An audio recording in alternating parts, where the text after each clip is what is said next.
Welcome, ladies and gentlemen. Thank you so much for your great support always.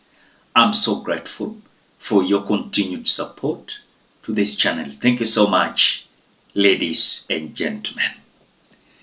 Now, elected members of parliament, 290 and above of them, they are now walking out on Raila Odinga's statement of saying that the CDF is unconstitutional and the road maintenance levy fund should be directed to the county governments.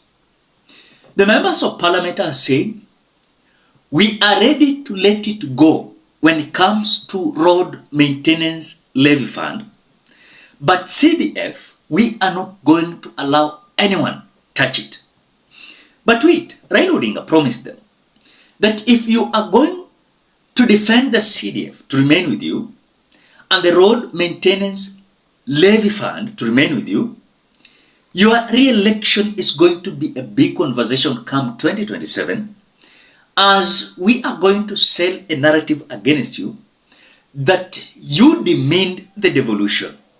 So these members of parliament are coming out to declare a war against Raila Odinga, as they are saying no one is demeaning the devolution and they are ready to let it go when it comes to the road maintenance levy fund. But CDF mo hawatakubali itolewe. I want you to listen to the member of parliament coming from Suna West constituency and Junet Mohammed, also Suna East constituency. But before we watch them, as you always do, ensure you like the video. When you like the video, you automatically support the work that I'm doing in this channel, because sometimes you watch and you forget liking the video. So this is just a reminder. As you watch, please consider liking the video. Thank you so much for that like. Let us listen to this.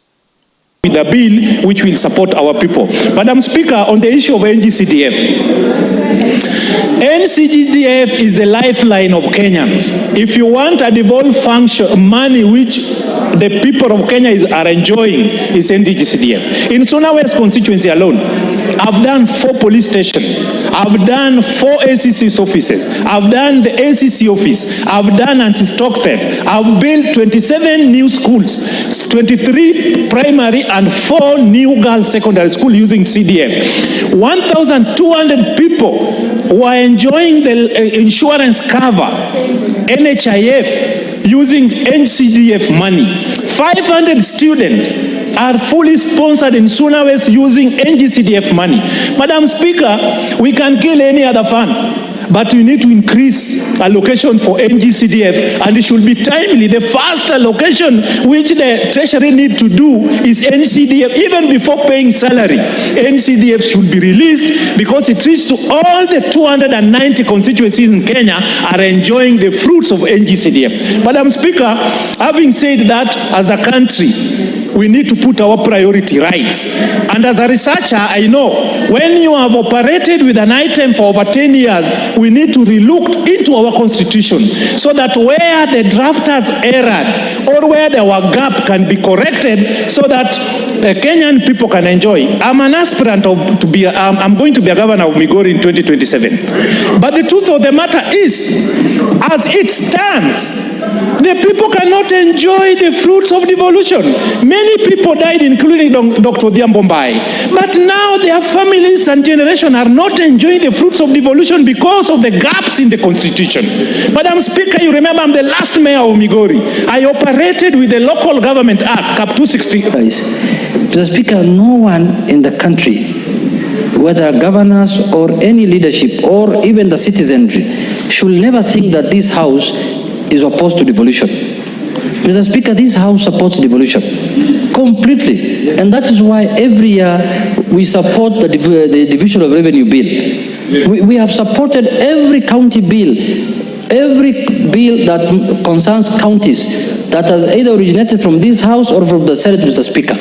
We support devolution completely because we know the intention of devolution is to make the lives of our citizens better, Mr. Speaker. The soul of this constitution is devolution, Mr. Speaker. What Kenya, because there are counties that will not have received $1 billion shillings in their lives if devolution did not happen, Mr. Speaker.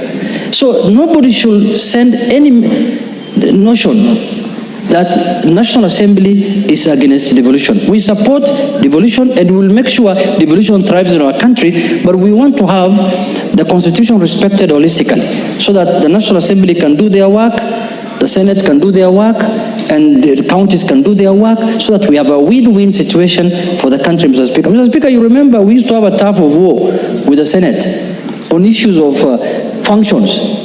Which house is upper, which house is lower, which functions belongs to this house, which functions belongs to that, to the Senate. Luckily, the senators on their own volition went to the court. They filed a case to nullify 23 statutes that was passed by this House, Mr. Speaker. And they went to the court, High Court. I think they lost in the High Court. They went to the Court of Appeal. They lost in the Court of Appeal. Then they went to the Supreme Court. And in the end, Supreme Court rendered a judgment 3 weeks ago. And it brought clarity that the functions of the Senate is this, and the function of the National Assembly, there is no ambiguity anymore. The issue of money bills have been sorted. The Supreme Court, in its own ruling, said that money bill is in the domain of the National Assembly. It cannot originate from the Senate. They have said any bill... It cannot originate anywhere else. It cannot originate anywhere else. My teacher is teaching me, who is the Speaker, other than the National Assembly. Yes. It is saying that bills concerning counties can originate from the National Assembly and can as well originate from the Senate, Mr. Speaker. It has also said national government CDF is not unconstitutional. It is constitutional. It is said that the National Assembly almost described the National Assembly as the upper house because of the powers that the Supreme Court has declared. It's not my own making. The ruling is in public, Mr. Speaker. It's a judgment, not a ruling. A judgment, yes. The judgment is in public. Anybody can access it. Anybody can read it.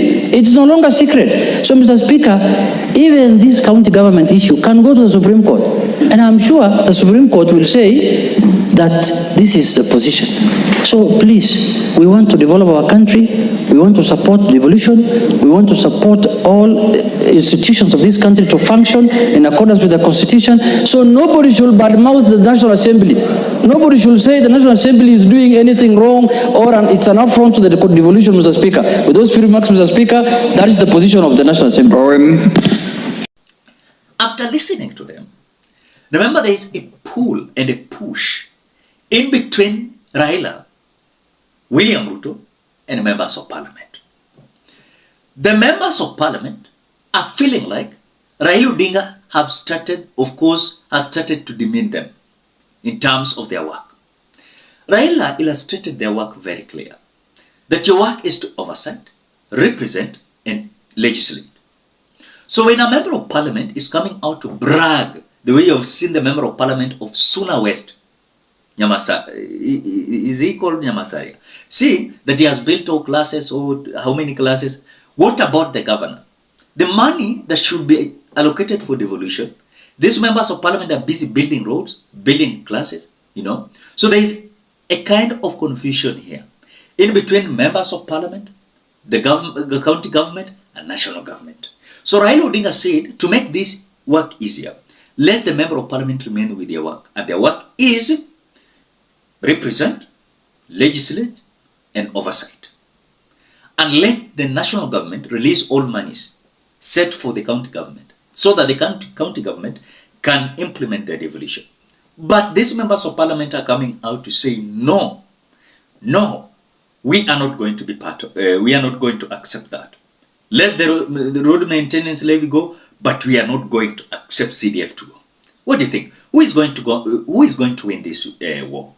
Raila, William Ruto, or MPs? Because remember, even William Ruto said it very clear that hii pesa yenye ma MPs na governors wanavurutania, hii road maintenance levy fund, wacha maintain. Na hiyo najua hiyo pesa itakula huko. Hakuna hata vitu itafanyika hapa. So afadhali iende county government. What do you think? Who is going to win? Members of parliament or Raila Odinga? Drop your opinion at the comment section below. Otherwise, thank you so much because of your great support. Please consider subscribing, liking, commenting, and sharing this video. Bye bye till we meet in another video.